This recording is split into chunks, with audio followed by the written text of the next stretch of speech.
What's going on, everybody? It's the Hook Cam back with another film preview. This time we're taking a look at the Seahawks and the Packers, and I'm going to go over why I think the Seahawks are going to win this football game. So first clip we got here is a really simple mesh concept out of the Chargers from their game against the Packers quite a few weeks ago at this point, but Packers really haven't changed much since then. Right?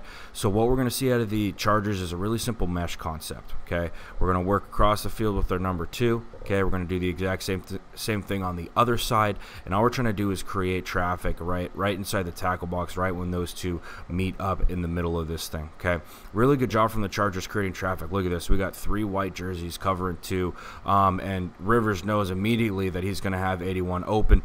He knows it's man as well with Mike Williams, so if it's man, he keeps running and fades a little bit upfield, which is exactly what he does. If it was zone and he had a corner in front of him on the numbers over here, then he would sit this thing down in that zone, but he doesn't. He keeps that going because it's man.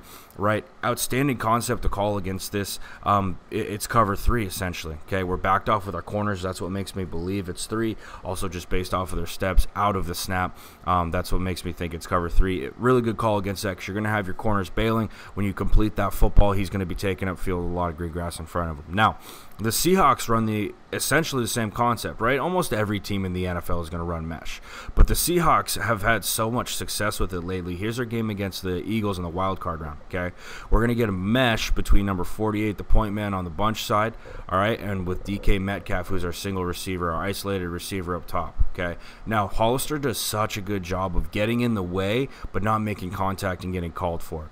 And I know some people get really butthurt about rub routes and mesh concepts. It's part of the football. It's part of football, right? You can't do anything about it now, okay? So they're playing off up top with DK. He runs this thing across the field. Hollister does a great job. Susie chops his feet and then gets out of the way at the last second. Beautiful. Perfect job by him. DK's got a ton of room to run. Once again, though, this is a very common thing with the Packers. They'll sit in cover 1, just like the Eagles are here. Okay, now the Eagles are a lot tighter with their coverage on this because it is man. It's not cover 3 zone, right, where they're going to drop off. See how they're chasing all the way across the field? All right, classic cover 1.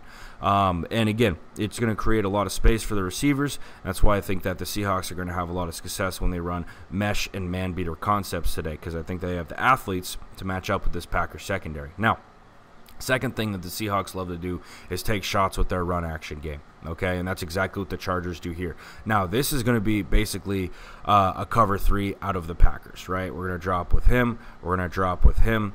We're the boundary corner here, so he's going to be locked up and he's going to be pressed. Okay, that's a commonality with cover 3. If you're the boundary corner, you press up and it turns into basically man for you. Now, what's going to happen with the Packers is their safeties are going to be put in a bind.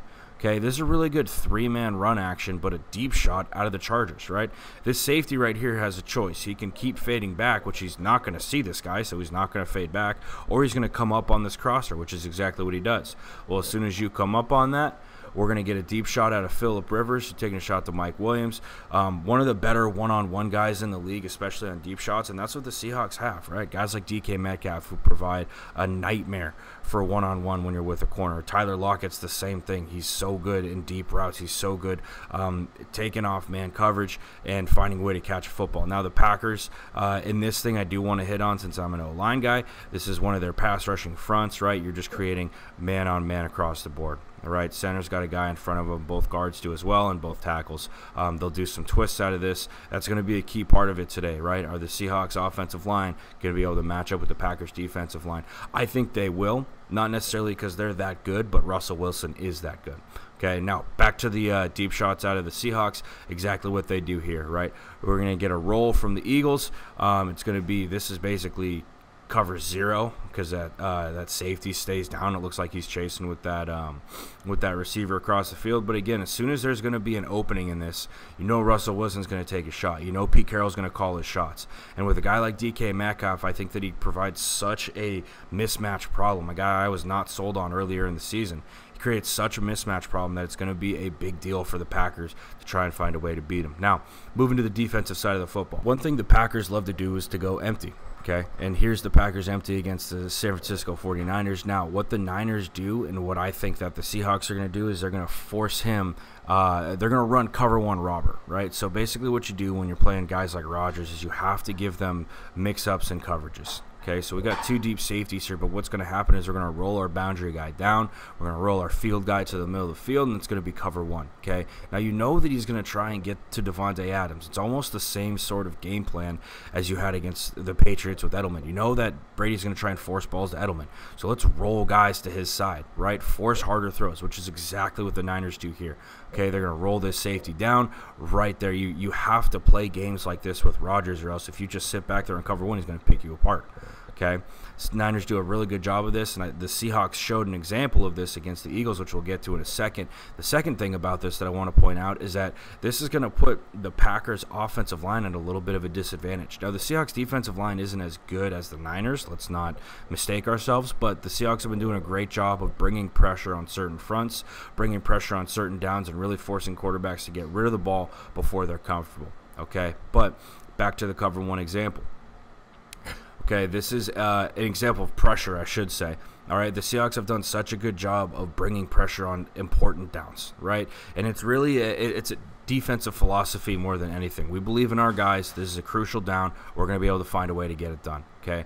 So this is essentially going to turn into a bear front, right? We're going to pressure here, here, and here with our defensive tackle, bringing guys off the edge, and Bobby Wagner up the middle. You're basically just playing a game with the quarterback. Where are we coming from? You figure it out. Okay, we're going to bring heat.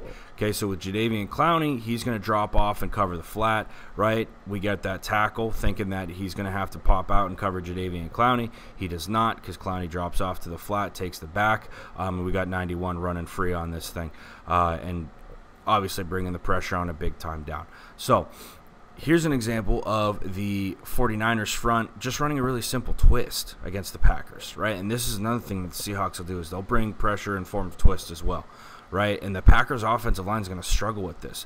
Part of it, I think, is because they have these tackles staring at the football, right? And I'm sure that a lot of teams do this. The Packers are the first team that I've seen who have their heads straight forward when they're getting ready for the snap count. I think it could put them at a little bit of a disadvantage. But again, just a really simple twist out of the Niners is going to get the job done. I think it could be more of things like that today against the Packers. But I really do think that the Seahawks are going to end up winning this football game. I think they're going to put the Packers in a bunch of pickles offensively and defensively. I don't think it's going to be a blowout, but I think it's going to be a lot tighter of a game than people think. But again, you're playing in Lambeau. Anything can happen. My prediction for this one is that the Seahawks are going to win this thing, and they're going to be moving on to the NFC Championship against the 49ers. But that's all I got today for you guys. I'm the Hook Cam, and I will see you next time.